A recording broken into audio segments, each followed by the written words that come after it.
Hey guys, welcome back. In this video, let's talk about how exactly Tesla is going to be worth $10,000 or more per share in 2030. Now, in my previous videos, I've actually made topics on this before, but I have not exactly explained or showed the calculations of how Tesla will be worth more than $10,000 per share in 2030. So Tesla is now about $900 per share pre-split, and it has went to $600 in May to June. So there I say that Tesla is a easy 10x 8 years from now. But how exactly are we going to reach to that $10,000 per share pre-split? So like I have said before, I weigh everything in terms of probability, and I feel that the two biggest blue ocean market right now for the world is energy and automation or artificial intelligence. So I look at Tesla as a company and I feel that they have a high probability or high chance that they can succeed in what they are doing. And I'll just share with you a few clips that Bunty interviewed me on Tesla, and here are my thoughts on Tesla. And after hearing my thoughts on Tesla, let's go to some projections in which how Tesla will actually achieve $10,000 per share, which is about 10 trillion market cap by 2030. Hi friends, welcome back to the channel. Today I have Sinhai with me. So we are again sitting in the park doing all this interview, having conversation, having fun here. I'm a Tesla bull. Okay, so you said you are Tesla bulls, right? So of course the first question is, why so bullish on Tesla? Why so bullish on Tesla? I think this story starts from me. I mean, my girlfriend has a bakery business, and then she handles the operation side of things, and now I handle the business side of things. So a bakery business is actually similar to a manufacturing business. Like your goal is just to ramp up production, and then you want to keep the factory running 24/7 and then churn out as much products as possible. So I identified two things that is very important that you have to do. And one is to minimize the time cost to produce a single unit of product. And second is to control the cost of producing a single unit of product. And then you try to design the workflow to be efficient to scale up volume production. But once you scale up volume production, there are a few problems that you will have. How do you sell your products? You churn out so many products, but where do you sell it? For our bakery business, we end up spending a lot on marketing. That's when I realized that Tesla, they don't spend much on marketing, but then they have months of backlog orders. They don't even have the supply to meet up with the demand, and their goal is just to scale up the production as much as possible. Then I identified that in manufacturing business, it's good to have vertical integration. So let's say Tesla cars, if they finally are able to scale up the production to meet the consumer demand, they can use the same manufacturing expertise to design a robotaxi. Let's say even if they finish producing robotaxi, the batteries that are in the car can be used on multiple things. And let's say for batteries, you are manufacturing the batteries and then taking from the suppliers also. So you are manufacturing it also.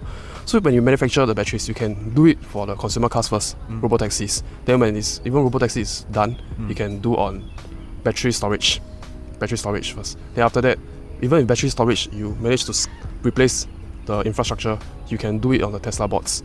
So you just need as much batteries as possible, and then this is like a wonderful thing for a manufacturing business. It's like you have so much demand that you need to focus on production, focus on production, and then you have so many channels, so many vertical integration. I think that's what is powerful, and I'm very bullish on the manufacturing because they are very efficient also. So after that I start to notice that, let's say Tesla take 10 hours to produce a Model 3, and then Volkswagen take about 30 hours to produce ID3. And then even in the cost, the gross profit margin of a car, they are about now 32 or 33%. I think other Ford and GM is about 10 over percent. In the same amount of time, Tesla car is about 6 to 9x more profitable in manufacturing than other car makers. Multiple fixed cost business for Tesla. Like what fixed cost? Meaning to say that like the cost is fixed. Then you have the cars is fixed cost, like manufacturing is fixed cost, manufacturing is fixed cost. Full self-driving is also fixed cost. Elon Musk have OpenAI. Esports player is a thing. They earn millions of dollars. They are all millionaires, tournament champions, right? Versus OpenAI bots, they trash them. Yeah. And then that's when I realized that then I went to research why. And then they say that it's like the bots, right?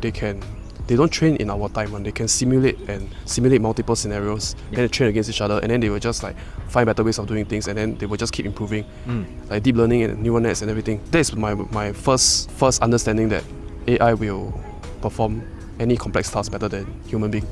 To me, it's like I feel personally that full self-driving sort of solved. It's just the crazy edge cases that you have to go and find. You get the data through driving mouse, and then you try to find out those scenarios and try to get the neural nets to learn. Let's say if full self-driving is solved, then you have a business to consumer software that's sold at 12K. Where else can you sell for 5-figure software to consumers? Usually it's B2B, this is B2C. Another thing I noticed about Tesla is the pricing power. Yeah. Let's say I have an iPhone with me here. Yeah. The iPhone itself has brand mode. You pay for the Apple logo. You pay a premium over the Apple logo. Yeah. And then Tesla itself has the brand mode also. But let's say if full self-driving is soft, you completely change the way we think about car, and then the car is a totally different product category, and it's an asset, while other people are offering liabilities. Then won't you have some form of monopoly pricing that you can charge way differently from other cars? So other than you have very cheap cost of production, you have a brand mode, and then you have monopoly on pricing because it's a different kind of product, different categories of asset. So we use some form of analogy lah. Let's say I am quite bullish that like now that 4 giga factories are open, and then I believe that in the next 2 to 3 years they still can compound on 50% annual year on year. Yeah. So revenue is going to grow more than 50% year on year. Let's assume that it happens.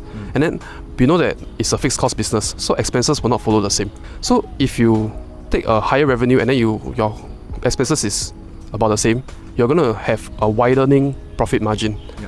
So if revenue is growing at 50% year on year, profit will grow more than that of revenue year on year. Yep. And then we are compounding, we're having a CAGR of, 50%, 60%, 70%, 80%.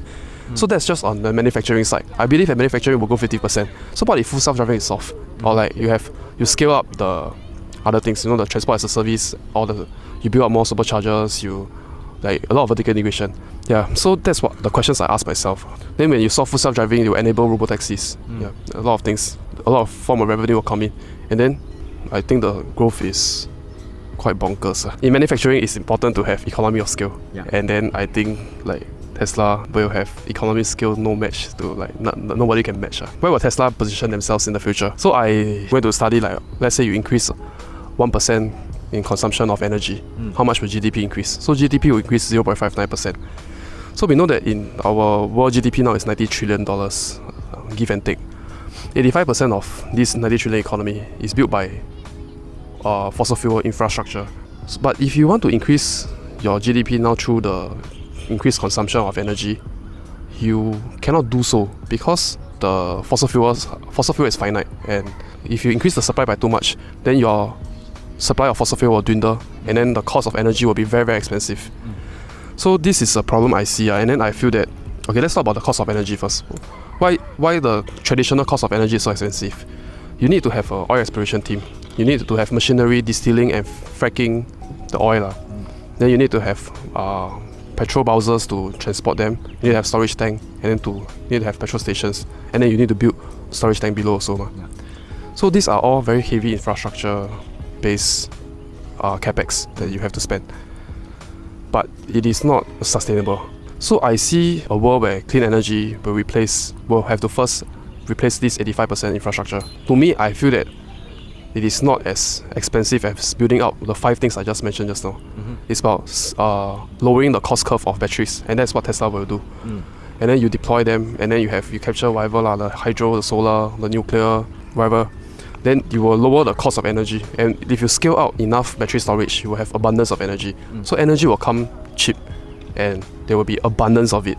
So this I did a study also. When we advance into a new age, right, things will always change. Like let's say when we discover fire, we are able to use fire to cook cleaner foods. So our brain can expand in capacity, and let's say our population can double. When you double population, there is more more work to be done, then more productive people. So after that, when we discover fire, we domesticated animal for labor and food. Once agriculture gets better and better, not everybody have to work on agriculture, so people can work on other things. And then economy will just like exponential growth or exponentially. So it's called like enter a new age. And then we industrialize with steam engine. So every time we find new ways, let's say steam engine, all this, we find new ways of lowering cost of energy and then having abundance of it. We will enter a new age. And that's like how I see Tesla will play a role in the kind of environment. Then they will first replace that infrastructure for the 90 trillion economy, and then they can expand it. Then let's talk about the Tesla bot that you wanted to know. So when you have, again, where we have cheaper energy and then abundance of energy, and then you have automation, your Tesla bot can tap on all this stuff, and then again, like theoretically, the Tesla bot don't have to sleep, don't have to eat, don't have to take vacation, don't have to have benefits. Like I think employers will start to realize that like it's far more important to hire a bot than a human, and then we will have like this age of abundance, or like when there is no, I feel that when you have clean energy and then the abundance, infinite supply, the theoretically infinite supply, then Tesla bots can tap on all this and then they can replace our work and then or like do additional work. Then you're gonna have very very cheap manufactured product, labor, everything. So I ask myself this question: in this kind of clean energy automation economy, how much will Tesla be worth? Because I know that in industrial age, economy will double every 6.3 years. I assume that machine intelligence revolution will be lower than 6 years. So let's say 90 trillion double to 180, then double to 360. Then how much will Tesla be worth in that kind of environment? Then being, I see the leaders. Now the world GDP does not grow linearly, it is exponential. For example, hunter-gatherer societies takes 224,000 years for the economy to double. It takes about 909 years for farming society to double world economy.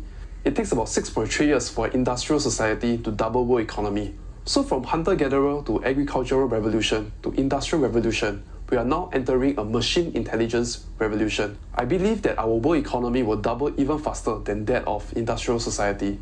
We can see here that throughout our human history, our world GDP growth looks like a flat line for 100,000 of years, and in the present, it just shoots up like a rocket. Even when we zoom in to see world GDP from the year 1700 to now, it is an exponential line. I think that is what Elon meant by age. I just see maybe execution risk rubbish. We'll talk about it later. Then to me, it's like, is Tesla bot viable?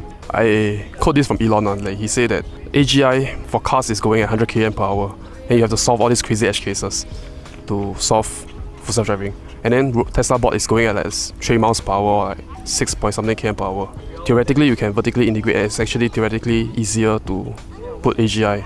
It's just like you have to know what work to do. All this AGI, right? I think Elon Musk also shared that in order to solve full self-driving, they need to solve the AGI first, right? Artificial General Intelligence. Privately, I had this conversation with Eric, or like maybe I did it with his video. Now I asked myself this question: okay, if we can travel, let's say if you can travel back in time, you know, travel now that with the knowledge you know now about Apple, Google, Amazon, all this, do you think you'll be rich if you travel back in time and then you have the knowledge you know? Yeah, for sure. For sure, right? So, to me, like one way to get rich is about anticipating the future and then having come up with a best guess of the estimate, and then you give logical reasoning, evidence, and what to back up your thesis. So, if you know the future, that's the way to be rich. And I feel that my reasoning is not flawless, but my reasoning is like, I feel logical logical, and like, I try to dig out the absolute truth and try to like reason from there. You know, what's the most important things. Remember to like and subscribe, and let us know that you want to see the next follow-up interviews. Okay, thank you so much, and see you in the next one. Bye. I can feel the blood creeping up from the heathens. Got will, got fight, got pride, got reason. If they wanna go eat, then you know I'm gon' feed them. If you're coming for me, hope you